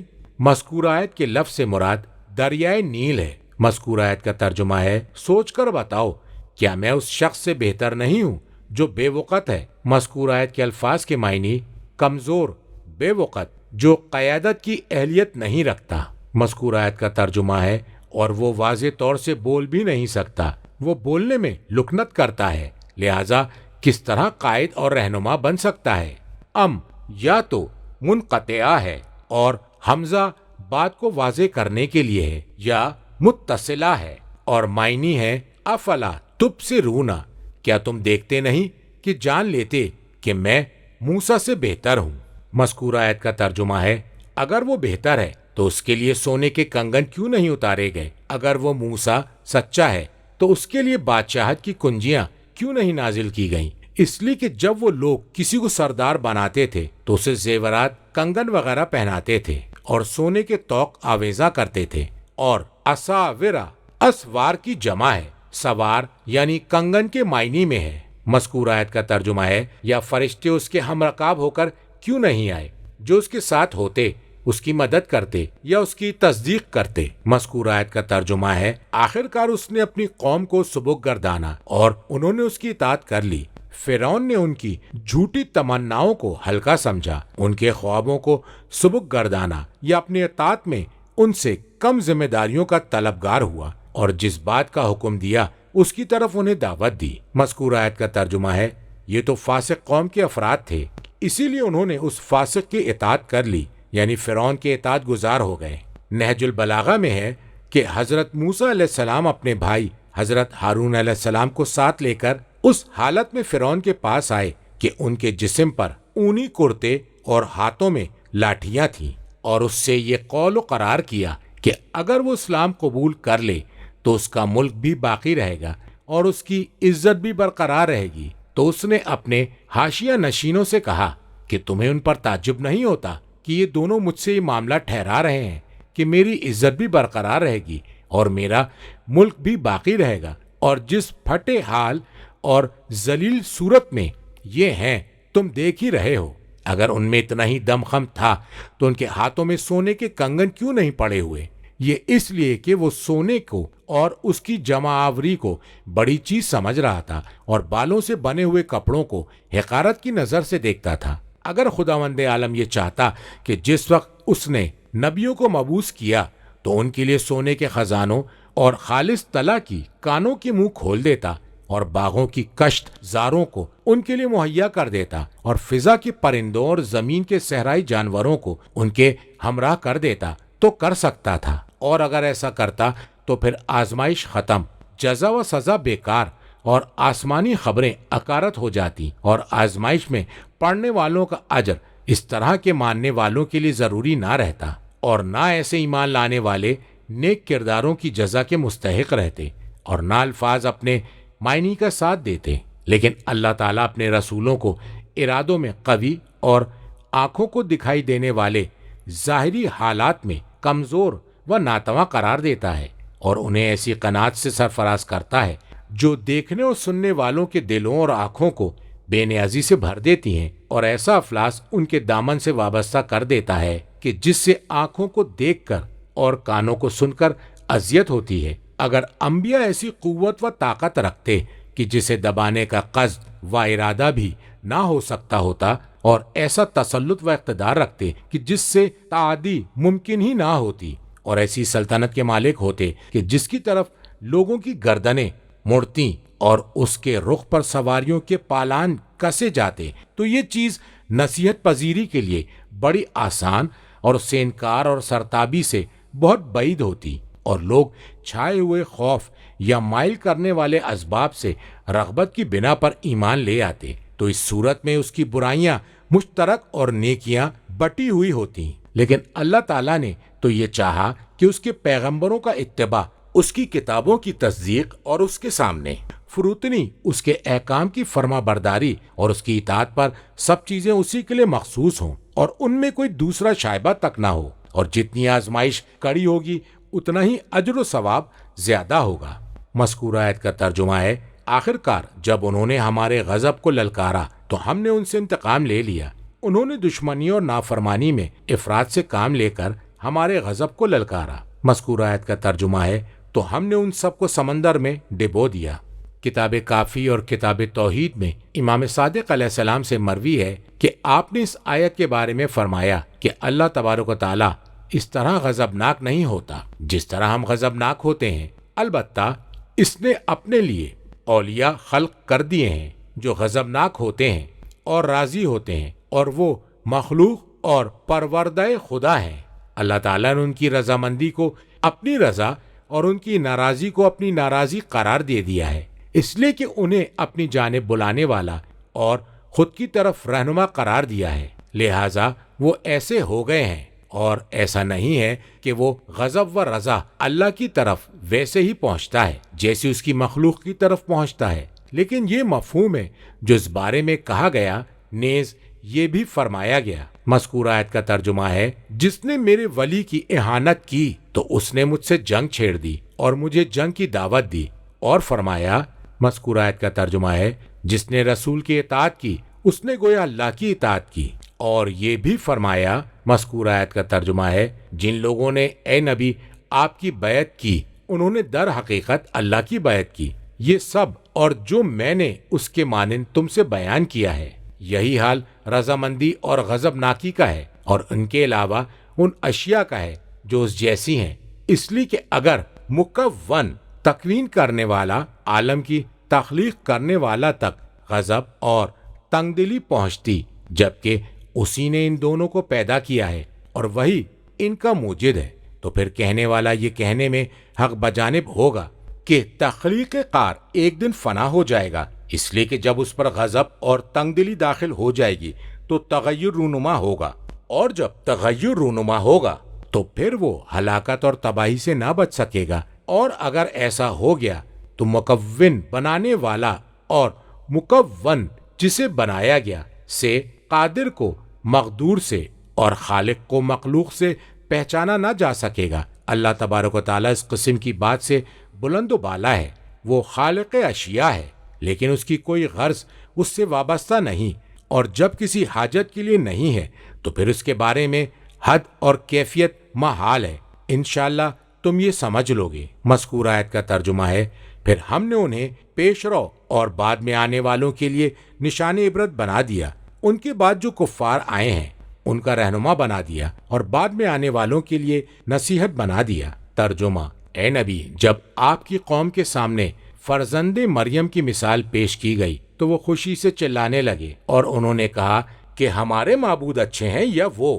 یہ مثال وہ آپ سے کج بحثی کے لیے لائے ہیں، بلکہ وہ تو جھگڑالو قوم ہے، وہ تو محض ہمارا بندہ تھا جسے ہم نے اپنی نعمتوں سے نوازا تھا اور اسے بنی اسرائیل کے لیے ایک مثال بنایا تھا، اور اگر ہم چاہتے تو تم میں سے فرشتے پیدا کر دیتے جو زمین میں تمہارے جانشین بنے، اور وہ در حقیقت قیامت کی ایک نشانی ہے، تم اس میں ہرگز شک نہ کرنا اور میرا اتباع کرو، یہی سیدھا راستہ ہے۔ مذکورہ آیت کا ترجمہ ہے، اے نبی جب آپ کی قوم کے سامنے فرزند مریم کی مثال پیش کی گئی تو وہ خوشی سے چلانے لگے، یعنی حضرت علی علیہ السلام کی مثال حضرت عیسیٰ علیہ السلام سے دی گئی، جیسا کہ کہا گیا۔ مذکورہ آیت کا ترجمہ ہے کہ علی میں عیسیٰ کی کچھ شبیہ نظر آتی ہے، کہا گیا ہے تو پھر قریش اس مثال کو سن کر خوشی کے مارے چیخنے چلانے لگے، یہ سمجھتے ہوئے کہ رسول نے اس بات کو اپنے لیے لازم کر لیا ہے، اور اگر یہ لفظ جو سے دونا پڑھا جائے تو مفہوم یہ ہوگا کہ وہ لوگ حق سے روکتے ہیں اور اس سے روگردانی کرتے ہیں، اور کہا گیا ہے کہ اس مقام پر دو لغات ہیں، یسدونا اور یسدونا۔ کتاب معانی میں نبی اکرم صلی اللہ علیہ وآلہ وسلم سے مروی ہے کہ آپ نے اس آیت کے ذیل میں فرمایا کہ عربی زبان میں سدود ہنسنے کو کہتے ہیں۔ مذکورہ آیت کا ترجمہ ہے، اور انہوں نے کہا کہ ہمارے معبود اچھے ہیں یا وہ؟ یہ مثال وہ آپ سے کج بحثی کے لیے لائے ہیں۔ انہوں نے یہ مثال اس لیے بیان کی ہے کہ وہ آپ سے جھگڑنا اور دشمنی رکھنا چاہتے ہیں۔ ان کا مقصد حق کو باطل سے ممیز کرنا نہیں ہے۔ مذکور آیت کا ترجمہ ہے بلکہ وہ تو جھگڑالو قوم ہے، نہایت جھگڑنے والی قوم ہے اور ضد و بحث میں بڑے حریص ہیں۔ مذکور آیت کا ترجمہ ہے وہ تو محض ہمارا بندہ تھا جسے ہم نے اپنی نعمتوں سے نوازا تھا۔ مذکور آیت کا ترجمہ ہے اور اسے بنی اسرائیل کے لیے ایک مثال بنایا تھا۔ مذکور آیت کا ترجمہ ہے اور اگر ہم چاہتے تو تم میں سے فرشتے پیدا کر دیتے جو زمین میں تمہارے جانشین بنے، یعنی اللہ تبارک و تعالیٰ اس سے بھی زیادہ عجیب چیزوں پر قدرت رکھتا ہے۔ کتاب کافی میں ابو بصیر سے روایت ہے، انہوں نے کہا کہ ایک دن رسول اللہ صلی اللہ علیہ وآلہ وسلم ہمارے درمیان تشریف فرما تھے کہ اتنے میں امیر المومنین علیہ السلام تشریف لائے تو حضرت ان سے فرمایا کہ اے علی، تم میں عیسیٰ ابن مریم کی مشابہت پائی جاتی ہے۔ اگر یہ اندیشہ نہ ہوتا کہ میری امت کا ایک گروہ تمہارے بارے میں وہ کچھ کہنے لگے گا جو نصارہ عیسیٰ ابن مریم کے بارے میں کہتے ہیں، تو میں تمہارے بارے میں ایک ایسی بات بیان کرتا کہ تم جب بھی لوگوں کی جماعت کے پاس سے گزرتے وہ تمہارے قدموں کے نیچے سے خاک اٹھا کر اس سے برکت طلب کرتے۔ فرمایا کہ اس سے مغیرہ بن شعبہ اور قریش کے کچھ لوگ غضبناک ہو گئے اور کہا نبی اکرم راضی نہیں ہوئے، یہاں تک کہ اپنے چچزاد کو عیسیٰ ابن مریم جیسا بنا دیا۔ تو اس وقت اللہ تعالیٰ نے نبی اکرم پر یہ آیت وَلَمَّا ضُرِبَ ابْنُ مَرْیَمَ مَثَلًا سے لَجْعَلْنَا مِنْکُمْ یعنی بنی ہاشم میں سے ملائکۃ فی الارض یخلفون الحدیث مکمل حدیث سورہ انفال کی آیت 34 کے ذیل میں گزر چکی ہے۔ تفسیر قمی میں سلمان فارسی سے مروی ہے، انہوں نے کہا کہ اس اسنا میں کہ رسول اللہ صلی اللہ علیہ وآلہ وسلم ہمارے درمیان تشریف فرما تھے کہ آپ نے اپنے اصحاب سے فرمایا ابھی تمہارے پاس وہ داخل ہوگا جو عیسیٰ ابن مریم سے مشابہ ہے۔ تو جو لوگ رسول اللہ کے ساتھ بیٹھے ہوئے تھے وہ نکل کر باہر چلے گئے تاکہ وہ داخل ہو جائیں۔ اتنے میں علی ابن ابی طالب داخل ہوئے تو کسی شخص نے اپنے ساتھیوں سے کہا کیا محمد اس بات پر راضی نہیں ہوئے کہ انہوں نے علی کو ہم پر فضیلت دی، یہاں تک کہ انہیں عیسیٰ ابن مریم کے مشابہ قرار دیا؟ خدا کی قسم ہم زمانہ جاہلیت میں جن معبودوں کی پرستش کیا کرتے تھے وہ علی سے افضل ہیں۔ اس وقت اللہ تبارک و تعالیٰ نے یہ آیت نازل فرمائی۔ مذکور آیت کا ترجمہ ہے کتاب مناقب میں نبی اکرم صلی اللہ علیہ وآلہ وسلم سے مروی ہے، حضرت نے فرمایا کہ اس دروازے سے وہ شخص داخل ہوگا جو عیسیٰ علیہ السلام سے سب سے زیادہ مشابہ ہوگا۔ اتنے میں علی علیہ السلام داخل ہوئے، لوگوں نے اس بات پر ہنسنا شروع کیا تو اللہ تعالیٰ نے یہ آیت لما ضربا نازل فرمائی۔ تفسیر مجموع البیان میں امیر المومنین علیہ السلام سے مروی ہے، انہوں نے کہا کہ میں نبی اکرم کی خدمت میں ایک دن حاضر ہوا تو دیکھا کہ وہ قریش کی ایک جماعت کے ساتھ ہیں۔ حضرت نے میری طرف نظر کی اور فرمایا اے علی، تمہاری مثال اس امت میں عیسیٰ ابن مریم کی طرح ہے۔ ان کی قوم نے ان سے محبت کی اور ان کی محبت میں افراط کیا تو ہلاک ہو گئے، اور ایک گروہ نے ان سے دشمنی کی اور دشمنی میں حد سے بڑھ گئے تو ہلاک ہو گئے۔ ایک گروہ درمیان میں رہا، وہ نجات پا گیا۔ یہ بات انہیں بڑی عظیم لگی، وہ ہنسنے لگے اور انہوں نے کہا کہ نبی اکرم علی کو انبیاء و مرسلین سے تشبیہ دے رہے ہیں۔ تو اس وقت یہ آیت نازل ہوئی۔ کتاب تہذیب میں دعائے یوم غدیر کے ذیل میں امام صادق علیہ السلام سے مروی ہے کہ یقیناً ہم نے تیرے دائی منذر ڈرانے والے محمد کو جو تیرے بندے اور رسول ہیں کی آواز پر لبیک کہا ہے۔ انہوں نے جو علی ابن ابی طالب کے بارے میں فرمایا ہے جن پر تو نے نعمتیں نازل فرمائی ہیں اور انہیں بنی اسرائیل کے لیے مثال قرار دیا ہے کہ وہ امیر المومنین علیہ السلام ان کے مولا اور قیامت کے دن جزا کے دن تک ان کے ولی ہیں۔ تو نے فرمایا ہے، مذکور آیت کا ترجمہ ہے بے شک وہ تو ایک بندے ہیں ہم نے جن پر نعمتیں نازل فرمائی ہیں اور ہم نے انہیں بنی اسرائیل کے لیے مثال بنا دیا ہے۔ مذکور آیت کا ترجمہ ہے اور وہ در حقیقت قیامت کی ایک نشانی ہے، تم اس پر ہرگز شک نہ کرنا۔ تفسیر قمی میں ہے کہ پھر امیر المومنین علیہ السلام کی منزلت کو بیان فرمایا اور کہا، مذکور آیت کا ترجمہ ہے یہ تو قیامت کی ایک نشانی ہے۔ مذکور آیت کا ترجمہ ہے اور میرا اتباع کرو، یہی سیدھا راستہ ہے۔ فرمایا یعنی امیر المومنین علیہ السلام۔ اور کہا گیا ہے کہ عیسیٰ ابن مریم علیہ السلام کا نازل ہونا قیامت کی شرطوں میں سے ایک شرط ہے، ان کے تشریف لانے کے بعد قیامت کے قریب ہونے کا علم ہوگا۔ مذکور آیت کے الفاظ سے مراد تم اس بارے میں شک نہ کرنا۔ ترجمہ، کہیں شیطان تمہیں اس سے روک نہ دے، بے شک وہ تمہارا کھلا دشمن ہے۔ اور جب عیسیٰ معجزات لے کر آئے تو انہوں نے کہا کہ میں حکمت لے کر تمہارے پاس آیا ہوں، اور اس لیے آیا ہوں کہ تم جن بعض باتوں میں اختلاف کر رہے ہو ان کی حقیقت کو واضح کر دوں۔ لہذا اللہ سے ڈرتے رہو اور میری اطاعت کرو، بے شک اللہ میرا اور تمہارا پروردگار ہے، اسی کی عبادت کرو، یہ سیدھا راستہ ہے۔ گروہوں نے آپس میں اختلاف کر لیا تو جن لوگوں نے ظلم کیا ان کے لیے دردناک عذاب کے دن پر واقع ہو۔ کیا یہ لوگ اب اس چیز کے منتظر ہیں کہ اچانک ان پر قیامت آ جائے اور انہیں پتہ بھی نہ چلے، سوائے صاحبان تقوی کے؟ اس روز دوست احباب ایک دوسرے کے دشمن بن جائیں گے۔ مذکور آیت کا ترجمہ ہے، اور کہیں شیطان تمہیں اس سے روک نہ دے، بے شک وہ تمہارا کھلا دشمن ہے۔ مذکور آیت کا ترجمہ ہے، اور جب عیسیٰ معجزات لے کر آئے تو انہوں نے کہا کہ میں حکمت لے کر تمہارے پاس آیا ہوں۔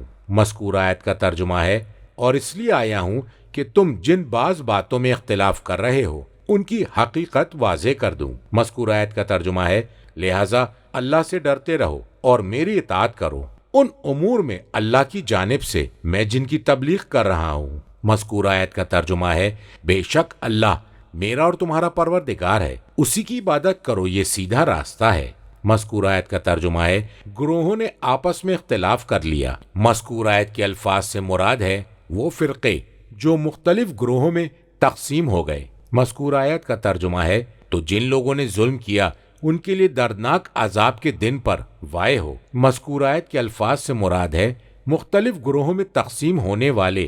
مذکور آیت کے الفاظ سے مراد ہے روز قیامت۔ مذکور آیت کا ترجمہ ہے، کیا یہ لوگ اب اس چیز کے منتظر ہیں کہ اچانک ان پر قیامت آ جائے اور انہیں پتہ بھی نہ چلے؟ مذکور آیت کے الفاظ کا مطلب اچانک۔ مذکور آیت کے لفظ کا مفہوم ہے وہ اس سے غافل ہوں کہ انہیں پتہ تک نہ چلے۔ مذکور آیت کا ترجمہ ہے، سوائے صاحبان تقوی کے اس روز دوست احباب ایک دوسرے کے دشمن بن جائیں گے۔ تفسیر قمی میں ہے کہ احباب ایک دوسرے کے دشمن بن جائیں گے، اور امام صادق علیہ السلام نے فرمایا کہ آگاہ ہو جاؤ کہ دنیا میں جو دوستی غیر اللہ کے لیے تھی وہ روز قیامت عداوت میں تبدیل ہو جائے گی۔ مذکور آیت کے الفاظ سے مراد سوائے صاحبان تقوی کے، اس لیے کہ ان کی دوستی اللہ کے لیے تھی، اس لیے وہ ہمیشہ باقی رہے گی۔ کتاب کافی میں امام صادق علیہ السلام سے مروی ہے کہ آپ نے اس آیت کو پڑھا اور فرمایا، خدا کی قسم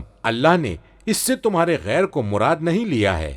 مصباح الشریعہ میں امام جعفر علیہ السلام سے مروی ہے، فرمایا، تم متقین کی مواخات بھائی چارہ طلب کرو، خواہ وہ زمین کی تاریکیوں میں ہو اور خواہ اس تلاش میں تمہاری زندگی کا سورج غروب ہو جائے، اس لیے کہ اللہ تبارک و تعالیٰ نے ان متقین سے افضل روئے زمین پر کسی کو خلق نہیں فرمایا سوائے انبیاء کرام کے، اور اللہ تعالیٰ نے کسی بندے پر اس جیسا انعام و اکرام نہیں کیا جیسا ان پر کیا ہے جنہیں ان ہستیوں کی صحبت کی توفیق کرامت فرمائی ہے۔ ارشاد رب العزت ہے۔ مذکور آیت کا ترجمہ ہے، اور میں یہ سمجھتا ہوں کہ جو بھی ہمارے اس دور میں کسی ایسے دوست کو تلاش کرے گا جس میں کوئی عیب نہ ہو تو وہ بغیر دوست کے رہ جائے گا۔ ترجمہ، اے میرے بندو، آج تمہارے لیے کسی قسم کا خوف نہیں اور نہ ہی تمہیں غمگین ہونا ہے۔ جو لوگ ہماری آیتوں پر ایمان لائے اور ہمارے فرما بردار تھے، تم اپنی بیویوں کے ساتھ عزت و احترام سے جنت میں داخل ہو جاؤ۔ ان کے لیے سونے کی بڑی بڑی تھالیوں اور پیالوں کو گردش میں لایا جائے گا، اور جنت میں وہ کچھ مہیا ہوگا جو تمہارا جی چاہے گا اور جو تمہاری آنکھوں کو بھائے گا، اور تم اس میں ہمیشہ کے لیے رہو گے، اور یہی وہ جنت ہے تم اپنے عمل کے ذریعے جس کے وارث ہوئے ہو۔ اس میں تمہارے لیے بکثرت پھل موجود ہیں جنہیں تم کھاتے ہو۔ بے شک مجرمین عذاب جہنم میں ہمیشہ ہمیشہ رہیں گے، کبھی ان کے عذاب میں کمی نہ ہوگی، اور وہ اس میں مایوسی کے عالم میں دم بخود ہوں گے۔ ہم نے ان پر کسی قسم کا ظلم نہ کیا تھا، البتہ وہ خود ہی ظالم تھے، اور وہ پکاریں گے، اے مالک داروغہ جہنم، کوئی ایسی ترکیب کرو کہ تمہارا رب ہمارا فیصلہ کر دے۔ مالک نے کہا، تم یوں ہی ٹھہرے رہو گے، ہم تمہارے پاس حق لے کر آئے تھے، لیکن تمہاری اکثریت حق سے ناپسندیدگی کا اظہار کرتی رہی۔ کیا انہوں نے کسی بات کا مصمم ارادہ کر لیا ہے تو ہم بھی عزم بالجزم کر رہے ہیں۔ کیا انہوں نے یہ سمجھ رکھا ہے کہ ہم ان کے راز کی باتوں اور سرگوشیوں کو سنتے نہیں؟ ہم سب کچھ سن رہے ہیں اور ہمارے فرشتے ان کے پاس ہی لکھ رہے ہیں۔ مذکور آیت کا ترجمہ ہے، اے میرے بندو، آج تمہارے لیے کسی قسم کا خوف نہیں اور نہ ہی تمہیں غمگین ہونا ہے۔ بیان کیا گیا ہے کہ متقین اور اللہ سے محبت رکھنے والوں سے اس روز کس طرح خطاب کیا جائے گا۔ مذکور آیت کا ترجمہ ہے، جو لوگ ہماری آیتوں پر ایمان لائے اور ہمارے فرما بردار تھے۔ تفسیر قمی میں ہے کہ اس سے مراد ائمہ علیہم السلام ہے۔ مذکور آیت کا ترجمہ ہے، تم اپنی بیویوں کے ساتھ عزت و احترام سے جنت میں داخل ہو جاؤ۔ مذکور آیت کے لفظ سے مراد تمہاری مومن بیویاں ہیں۔ مذکور آیت کے لفظ سے مراد تفسیر قمی میں ہے کہ تمہاری عزت کی جائے گی۔ مذکور آیت کا ترجمہ ہے، ان کے لیے سونے کی بڑی بڑی تھالیوں اور پیالوں کو گردش میں لایا جائے گا۔ مذکور آیت کے لفظ سے مراد بڑا چوڑا پیالہ، ایسا کوزہ جس کی ٹوٹی نہ ہو۔ مذکور آیت کا ترجمہ ہے، اور جنت میں وہ کچھ مہیا ہوگا جو تمہارا جی چاہے گا اور تمہاری آنکھوں کو بھائے گا، یعنی تم جنہیں دیکھ کر لذت محسوس کرو گے۔ مذکور آیت کا ترجمہ ہے، اور تم اس میں ہمیشہ کے لیے رہو گے، اس لیے کہ ہر نعمت زوال پذیر ہے، اس کی حفاظت کرنی پڑتی ہے، اس کے زائل ہونے کا خوف ہوتا ہے، اور آخر کار اس کا انجام حسرت و افسوس ہوتا ہے۔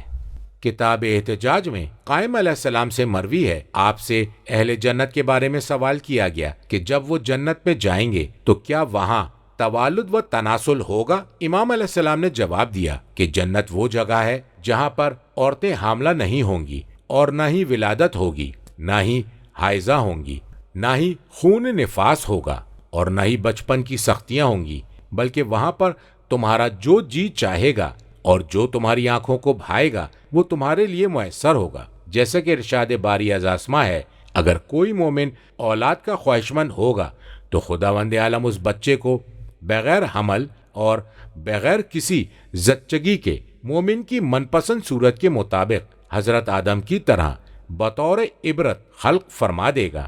تفسیر قمی میں امام صادق علیہ السلام سے مروی ہے، فرمایا کہ بے شک انسان جنت میں اپنے دسترخوان پر دنیا میں قیام کے وقت تک موجود رہے گا، اور ایک مرتبہ کھانے میں اتنا کھائے گا جتنا وہ دنیا میں کھایا کرتا تھا۔ مذکور آیت کا ترجمہ ہے، اور یہی وہ جنت ہے تم اپنے عمل کے ذریعے جس کے وارث ہوئے ہو، اور اس سے پہلے وراثت جنت کے مفہوم کو بیان کیا جا چکا ہے۔ مذکور آیت کا ترجمہ ہے، اس میں تمہارے لیے بکثرت پھل موجود ہیں جنہیں تم کھاتے ہو۔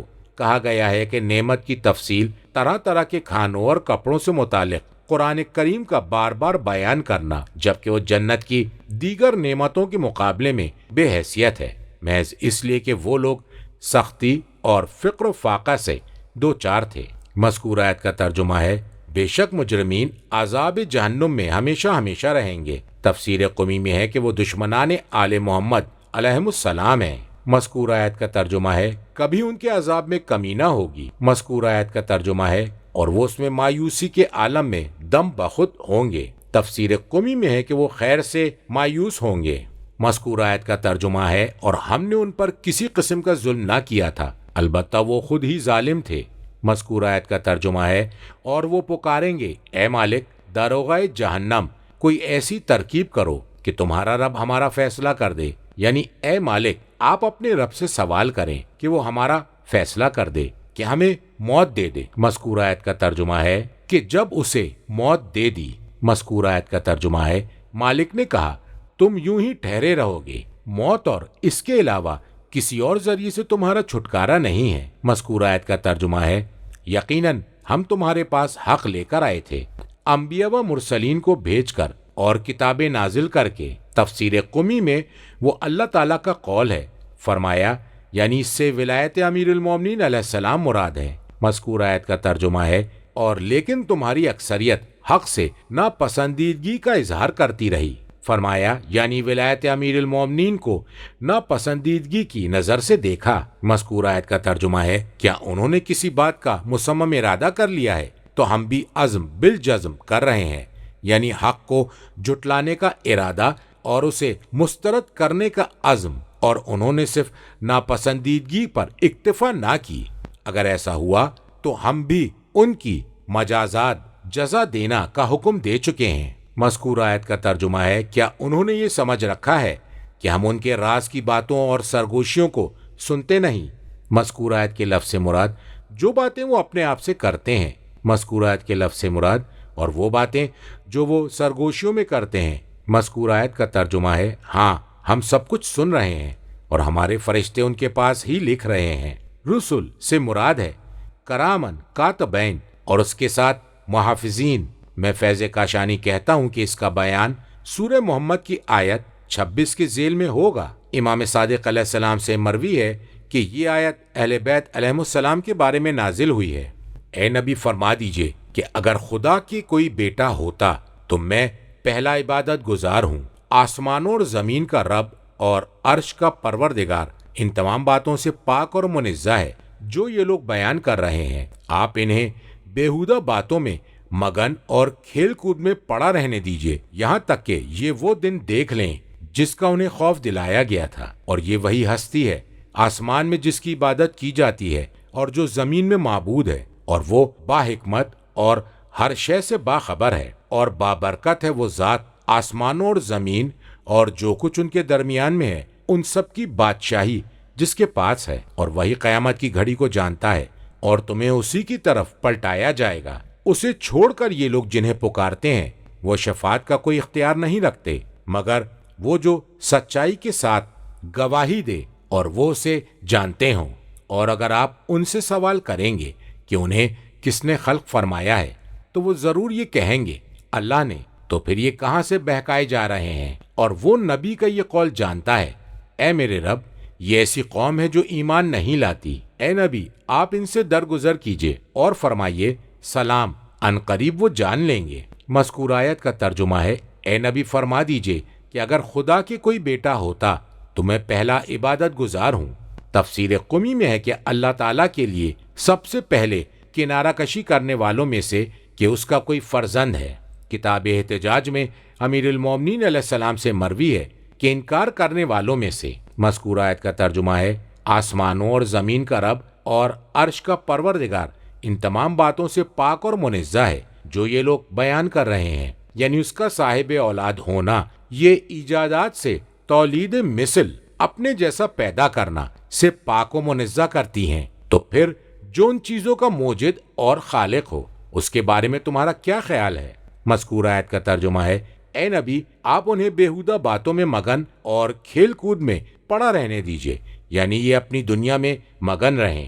مذکور آیت کا ترجمہ ہے، یہاں تک کہ وہ یہ دن دیکھ لیں جس کا انہیں خوف دلایا گیا تھا، یعنی وہ قیامت کے دن کا مشاہدہ کر لیں۔ مذکور آیت کا ترجمہ ہے، اور یہ وہی ہستی ہے آسمان میں جس کی عبادت کی جاتی ہے۔ مذکور آیت کا ترجمہ ہے، اور جو زمین میں معبود ہے، یعنی وہ مستحق ہے کہ ان دونوں مقامات پر اس کی عبادت کی جائے۔ کتاب احتجاج میں امیر المومنین علیہ السلام سے ایک حدیث میں مروی ہے، آپ نے فرمایا وہ اللہ کا قول ہے۔ مذکور آیت کا ترجمہ ہے، تم جہاں بھی رہو وہ تمہارے ساتھ ہے، اور اس کا قول۔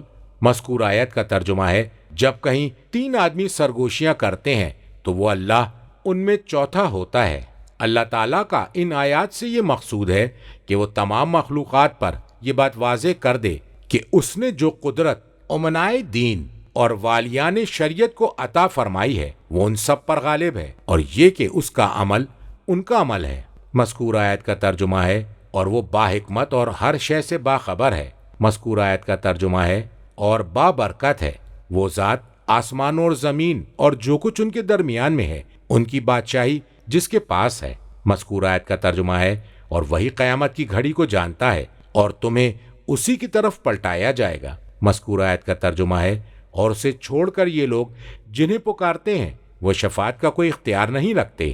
تفسیر قمی میں ہے، فرمایا کہ یہ وہی لوگ ہیں جنہوں نے دنیا میں غیر اللہ کی عبادت کی تھی، جن بتوں کی عبادت کی تھی وہ ان کی شفاعت کا کوئی اختیار نہیں رکھتے۔ مذکور آیت کا ترجمہ ہے، مگر وہ سچائی کے ساتھ گواہی دے اور وہ اسے جانتے ہوں۔ حق سے مراد توحید باری از آسماں ہے۔ مذکور آیت کا ترجمہ ہے، اور اگر آپ ان سے سوال کریں گے کہ انہیں کس نے خلق فرمایا ہے تو وہ ضرور یہ کہیں گے اللہ نے۔ اس امر کے ظاہر ہونے کی وجہ سے غرور و تکبر سے بچنے کے لیے وہ یہ کہیں گے۔ مذکور آیت کا ترجمہ ہے، تو پھر یہ کہاں بہکائے جا رہے ہیں؟ اللہ کی عبادت سے ان کا رخ غیر اللہ کی عبادت کی جانب پھیرا جا رہا ہے۔ مذکور آیت کے لفظ سے مراد اور رسول کا یہ قول، یعنی وہ رسول کا قول جانتا ہے یا یہ کہ اس نے ان کا قول نقل کیا ہے۔ مذکور آیت کا ترجمہ ہے، اے میرے رب، یہ ایسی قوم ہے جو ایمان نہیں لاتی۔ مذکور آیت کا ترجمہ ہے، اے نبی آپ ان سے درگزر کیجئے، ان کے ایمان سے مایوس ہو کر ان کو دعوت دینے سے اعراض کیجئے، یعنی اب انہیں دعوت نہ دیجئے۔ مذکور آیت کا ترجمہ ہے، اور فرمائیے سلام، تم سے تسلیم کرتے ہیں اور عارضی طور سے جنگ ملتوی کرتے ہیں۔ مذکور آیت کا ترجمہ ہے، ان قریب وہ جان لیں گے۔ اس جملے کے ذریعے رسول اللہ صلی اللہ علیہ وآلہ وسلم کو تسلی دی گئی ہے اور ان لوگوں کو تنبیہ کی گئی ہے۔ کتاب ثواب الاعمال اور تفسیر مجموع البیان میں امام باقر علیہ السلام سے مروی ہے کہ جو بھی سورہ زخرف پڑھے گا تو اللہ تبارک و تعالیٰ اسے اس کی قبر میں زمین کے کیڑوں مکوڑوں سے محفوظ رکھے گا اور اللہ کے حضور کھڑے ہونے تک قبر کے فشار سے حفاظت کرے گا۔ پھر یہ سورہ آئے گا یہاں تک کہ اس کے پڑھنے والے کو امر خداوندی سے جنت میں داخل کر دے گا۔